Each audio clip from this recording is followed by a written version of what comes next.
Jujur seri V terbarunya Vivo kali ini tuh terlalu menggoda ya guys. Bahkan buat kalian yang kemarin udah ambil Vivo V50, kayaknya bakal kegoda juga nih buat upgrade ke sini. Tapi ya udah, biar kalian nggak tambah penasaran, yuk langsung aja kita bahas.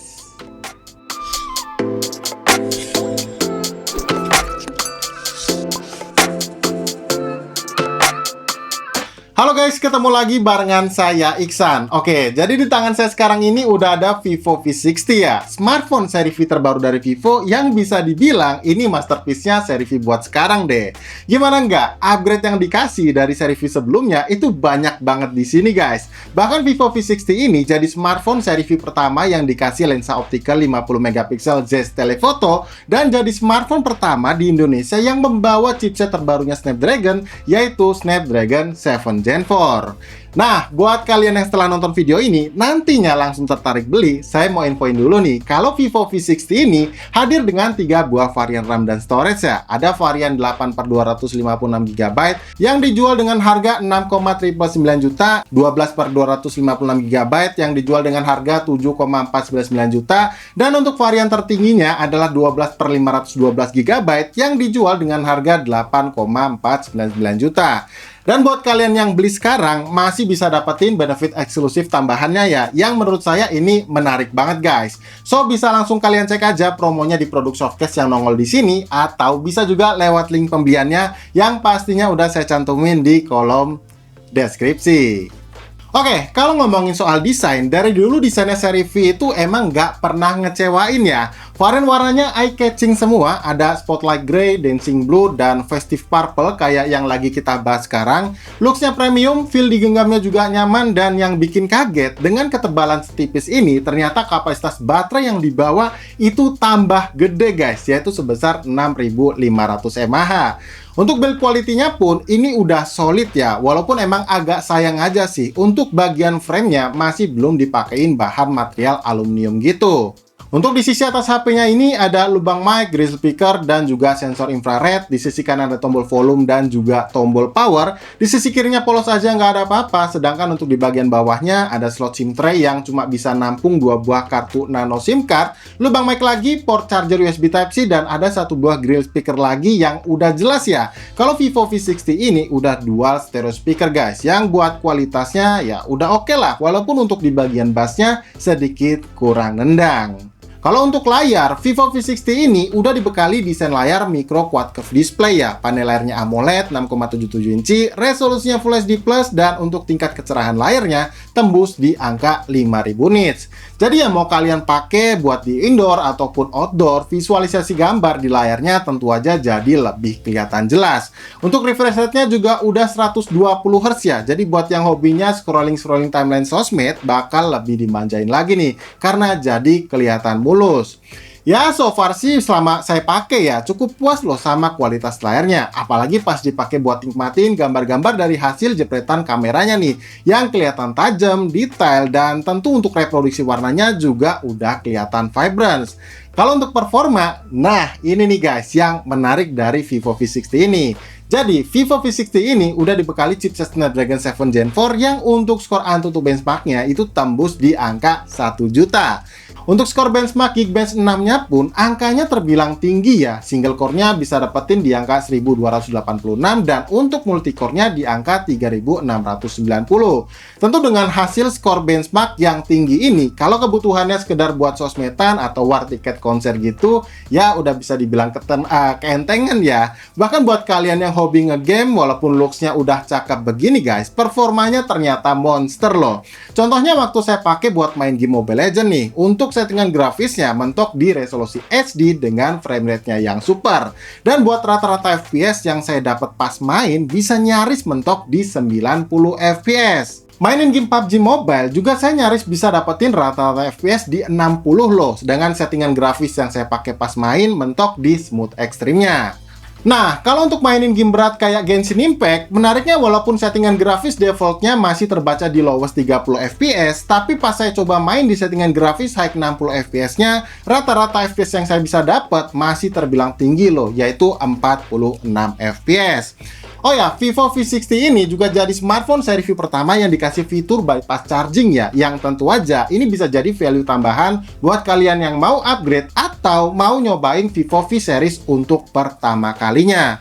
Belum lagi soal daya tahan Blue Volt baterai 6500 mAh-nya nih guys, yang awetnya itu beneran bisa seharian penuh hanya dalam 1 kali pengecasan aja. Lihat aja nih, dari 2 skenario penggunaan waktu saya coba kemarin, kalau lebih intens dipakai buat main game, untuk screen on time-nya masih bisa dapat di angka 6 jam. Dan waktu dipakai untuk penggunaan normal dengan beberapa kali main game, screen on time yang bisa saya dapat itu nyaris tembus di angka 11 jam.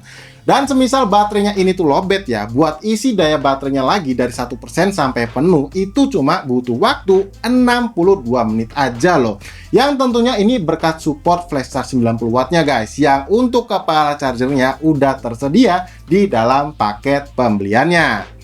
Tapi nih guys, jujur ya, sebesar apapun kapasitas baterainya, kalau nggak dioptimize lewat software, sepengalaman saya itu bakal tetap boros juga ya. Dan untungnya, Vivo V60 ini itu udah menggunakan sistem software Android 15 dengan tampilan UI paling baru yaitu FunTouch OS 15. Untuk jaminan update softwarenya bisa dapat 4 tahun untuk major update dan 6 tahun untuk security patch-nya. Mantap ya, jadi bisa bikin waktu penggunaannya bisa jadi lebih panjang. Untuk fitur-fitur AI yang tersedia juga udah banyak banget ya, mulai dari Circle to Search, Live Gemini, AI Translation, sampai fitur AI paling baru yaitu AI Live Caption juga udah tersedia di Vivo V60 ini. Nah, sekarang kita ke bagian yang bisa dibilang ini jadi nilai jual utama Vivo V60 ini guys. Apalagi kalau bukan soal kameranya.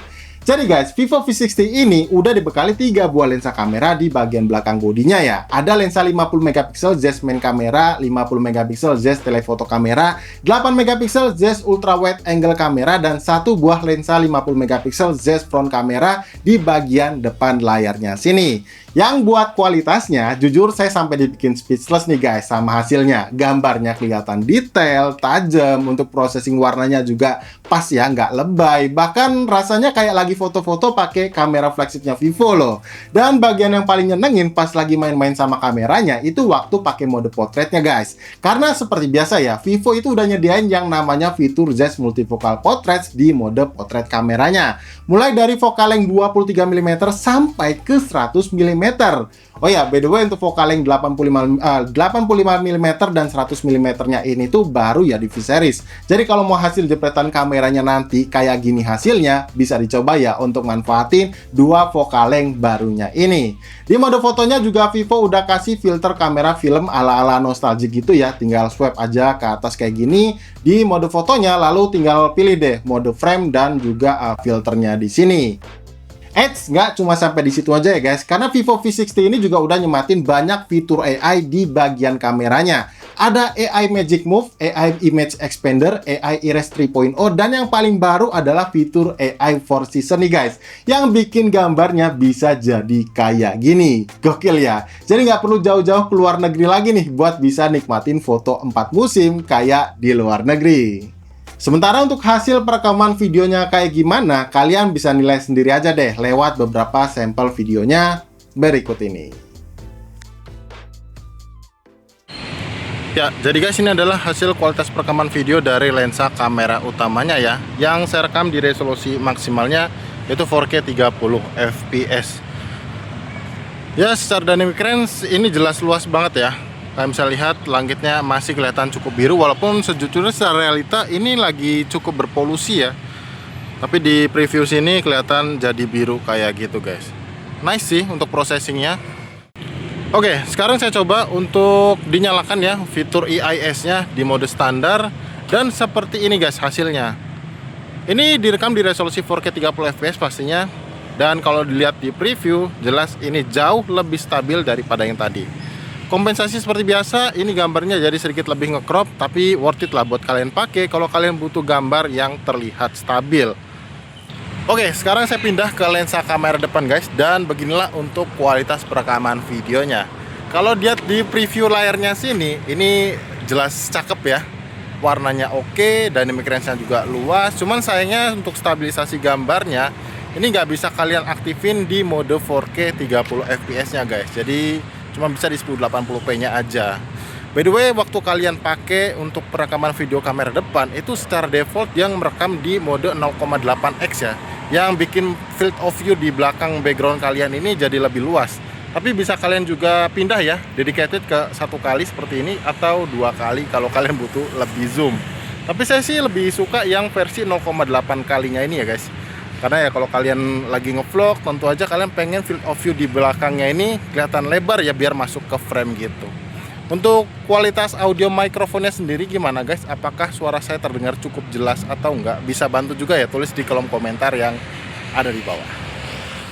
Oke, buat sedikit gambaran aja, ini saya coba rekam ya di 1080p 30 fps dengan fitur EIS-nya menyala. Dan ini di mode yang sama guys, di 0,8x, tapi kalian bisa lihat ya, field of view-nya jadi lebih sempit dan jelas lebih close up ke arah wajah ya, beda sama yang tadi. Karena memang seperti biasa, kompensasi kalau kalian pakai fitur EIS atau stabilisasi digital, itu gambarnya jadi lebih nge-crop. Tapi ya kalau kalian mau pakai buat ngevlog, ini tentu aja lebih worth it karena gambarnya jadi kelihatan stabil. Oke, kita coba ya untuk kualitas perekaman videonya di malam hari yang saya rekam di resolusi 4K 30 fps tanpa fitur EIS-nya aktif guys. Gimana menurut kalian? Apakah terlihat cukup stabil atau enggak? Untuk OIS-nya apakah bisa menghandle atau enggak? Bisa tulis di kolom komentar ya. Habis ini saya bakal kasih lihat ke kalian buat perbandingan dengan fitur EIS-nya menyala. Oke, sekarang untuk fitur EIS-nya udah saya hidupin guys. Dan ini direkam di resolusi yang sama kayak tadi, di 4K 30 fps ya, resolusi maksimalnya. Dan hasilnya yang kalau saya lihat di preview layarnya sini jauh lebih stabil daripada yang sebelumnya. Mungkin masih ada sedikit efek jitter ya, karena wajar ini pakai stabilisasi digital. Dan gambarnya pun memang sedikit cropping guys daripada yang tadi. Tapi ya oke lah, kalau kalian mau pakai buat ngevlog, ini sangat jelas worth it buat kalian pakai ya. Nah, untuk zoomnya sendiri ini bisa digital ya, 2 kali kayak gini. Dan masih bisa sampai, kita lihat, 2,9 seperti ini. Nah, perpindahannya cukup smooth juga ya.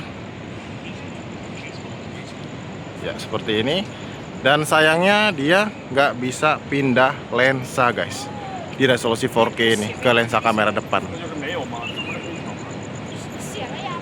Oke, jadi untuk kesimpulannya, dengan harga mulai dari 6 jutaannya, buat sekarang, saya rasa Vivo V60 ini benar-benar bisa jadi pilihan smartphone premium mid-range all-rounder terbaik yang bisa kalian beli. Karena ya selain secara performa dan daya tahan baterainya oke ya, desain dan hasil jepretan kameranya termasuk yang terbaik buat sekarang guys. Walaupun boleh dibilang hal ini tetap sesuai selera masing-masingnya, apalagi kalau semisal kalian butuh smartphone yang juga punya tingkat durability tinggi, karena nggak sekedar bersertifikasi IP68 dan IP69 aja yang bikin HP-nya jadi lebih tahan dari debu, bahkan semprotan air bertekanan tinggi. Vivo V60 ini juga udah ngantongin sertifikasi MIL STD810H yang untuk di kelasnya masih jarang banget ya guys bisa kalian temuin.